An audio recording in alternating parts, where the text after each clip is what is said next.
The Nintendo Switch is an amazing console with games like Mario, Zelda, and Animal Crossing. These are all games that we know and love. So today, I have picked out 7 more uncommon or obscure titles that I really enjoyed, and I hope that you guys see something that you might be interested in and check out these games based on my recommendation. So let's just jump into it. The first game we're going to talk about is Forager. I actually pre-ordered this game from GameStop and it got delayed, and I'm pretty sure I was the only person that pre-ordered this game, but I was excited for it because I watched a small YouTube playthrough of the game, and I was like, oh shoot, this is coming out on Switch, I gotta play this. It is a survival crafting game, but it's definitely on the easier side for games in that genre, so if you do look into playing this game, don't expect a big challenge or anything like that. It's pretty easy, but it is a lot of fun. So you start off on one little plot of land, and you're gathering trees and rocks and stuff to get materials, and then you have to save up your money so that you can purchase new islands. And eventually, you'll get just one gigantic big open map, but the islands have different stuff on them, different materials, and there are certain islands that you'll unlock that are a very specific thing. So you might be looking for that particular island, but you're not sure where they are until you purchase them, and from my understanding, it's random every time. The game gets a little easier as you play. It starts out at the very beginning, that's when it's the most difficult because you don't know what to do, you don't have a lot of resources, but eventually you have automated systems set up to collect materials, to make you money, stuff like that. There are some secrets and things to find in the game as well, so if you are a perfectionist and you want to 100% complete the game, that is an option as well. If you're into survival crafting games, this is definitely one to check out. Like I said though, it's not too difficult. The next game we're going to talk about is What the Golf. This is a golf game only at its core. This is a very fun and humorous, unique kind of puzzle game that kind of is a golf game. It's very weird. You actually start playing the game before you get any sort of title screen or anything like that, and it really sets you up to kind of understand what this game is about. If you don't like golf, don't worry about that. I do not like golf. I have played golf maybe once in my life, didn't really get the appeal, but this game is super fun. It's very funny as well, and this is another game that if you like to go through and find every little secret and 100% every level, you can do that in this game. It can be very difficult at times, but if you just want to play through each level and just complete the game, I think you can beat it in just a few hours, but if you're going to try to 100% it, you're going to be spending a lot of time on this game. But I do think that you'll like spending that much time because this game is just super fun, very unique, and yeah, that's just the best way to describe it. It's just such a unique game. I've never played anything else like this, and if you're into puzzle games, definitely check this one out. The next game that I picked out here is called OceanHorn: Monster of Uncharted Seas. So I didn't know until after beating this game that this was a mobile game first, and I was actually very surprised to hear that because it doesn't feel like a mobile game at all. This is an action-adventure, kinda RPG-ish game, pretty similar to games like Zelda, and it's fairly easy, but there is a lot of exploration to do in this game. There's items to collect, there's things to find. You go through caves and dungeons and stuff like that, but you also have monsters to fight like on the overworld and stuff like that. There are different areas to travel to, and overall, it's just a pretty fun game. It's not super long. I think that I 100%ed this game in maybe like 15 hours, so it's not crazy long, and it's not crazy difficult, but it is a really fun game. I like the graphic style. It's a little simple, but I think that that works well on the Switch and for these types of games. So if you're into games like Zelda, this is one to maybe check out. Next up is Penny Punching Princess. From what I remember, this was a pretty early release game by NIS America, and I was always interested in checking this game out, and it took me quite a while to get around to it, but I'm glad that I finally decided to put it in and play because it is really fun. This is kind of an action adventure type, like heavy on combat style game. Kind of old school looking graphics. It's a little simple, but it has a very unique mechanic in this game. You need to collect basically as much money as you possibly can. You will use this money to bribe enemies to fight on your side, and you can also use the money to bribe gates and doorways and stuff like that to get through. So you're going to need money to do a lot of things in this game. From what I can remember, you also are able to purchase upgrades and different stuff in between levels. It's been a while since I've played, so I might be misremembering, but you definitely need as much money as you can get in this game. And collecting money, luckily, is fairly easy because you get money every time you kill an enemy.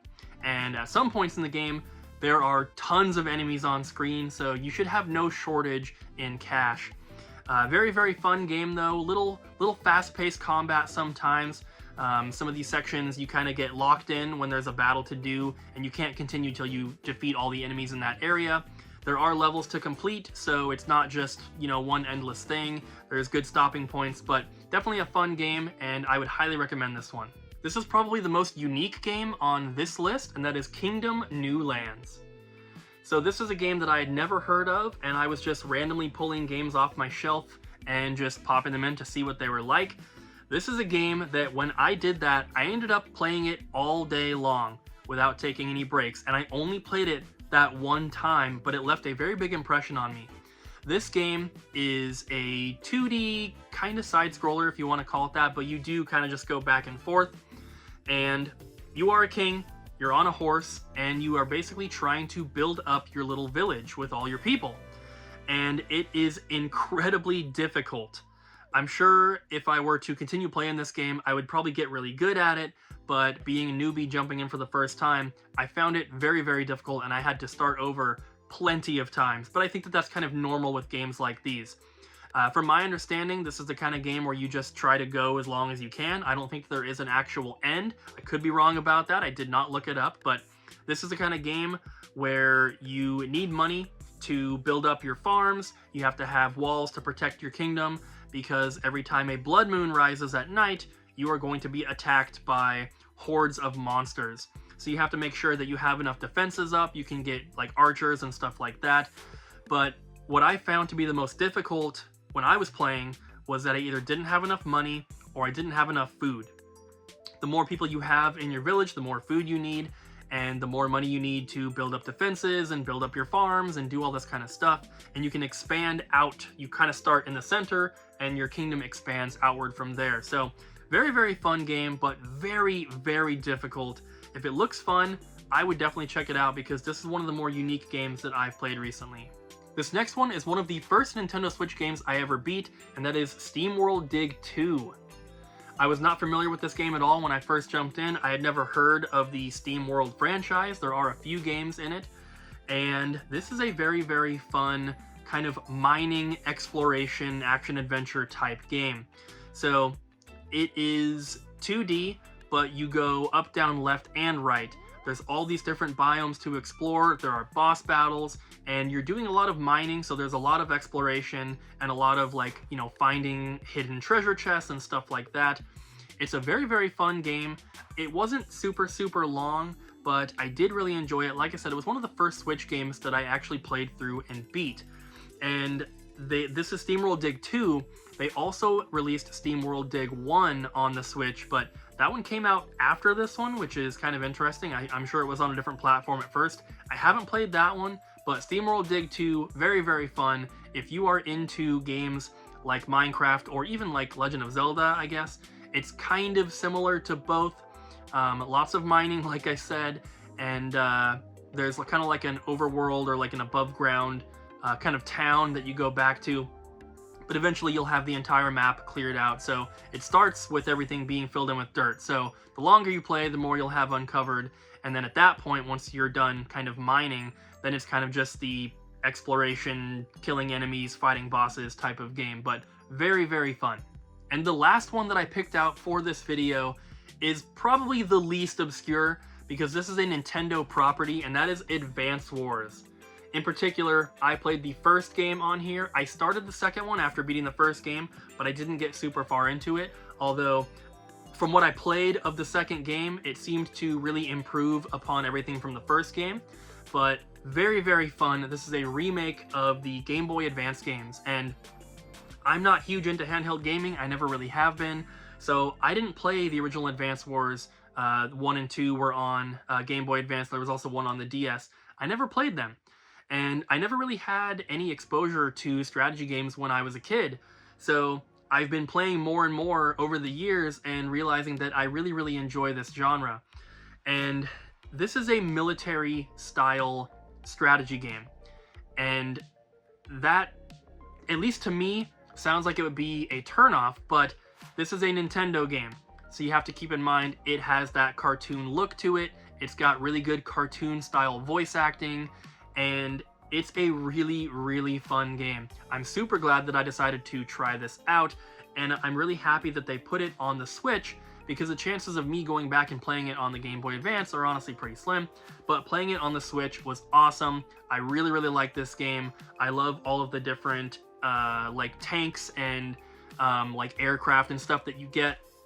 It is a strategy game, so this is definitely not one for like younger kids. Probably kind of difficult to understand for, you know, little ones, but very, very fun game. I enjoyed it quite a bit, and I do plan on going back and beating the second game, but when this game came out, I played the first one, and then shortly after, Pikmin 4 came out, which is one of my favorite Nintendo franchises, so I had to put this one down to play that.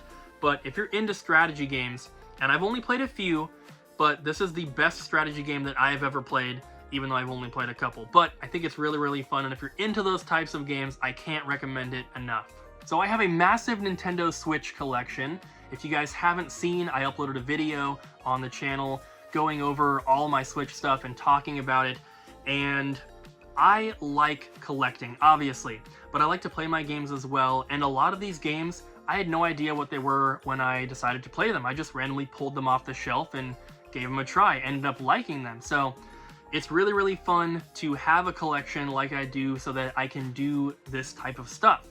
A lot of these games are, in my opinion, pretty obscure. I haven't heard people talk about these, so I think that it's fun for me to be able to experience these games and then share them with you guys. So I really hope that you got something out of this video, maybe saw a game that you think looks like it's your style and you're going to check it out. And if you have played any of these games, please let me know down in the comments. And if you have any suggestions for games I should play that are maybe really similar to any of the games we talked about in this video, please also let me know, because I'm always looking for more stuff to try out on the Switch. So thank you guys so much for watching. I hope you enjoyed, and I'll see you in the next one.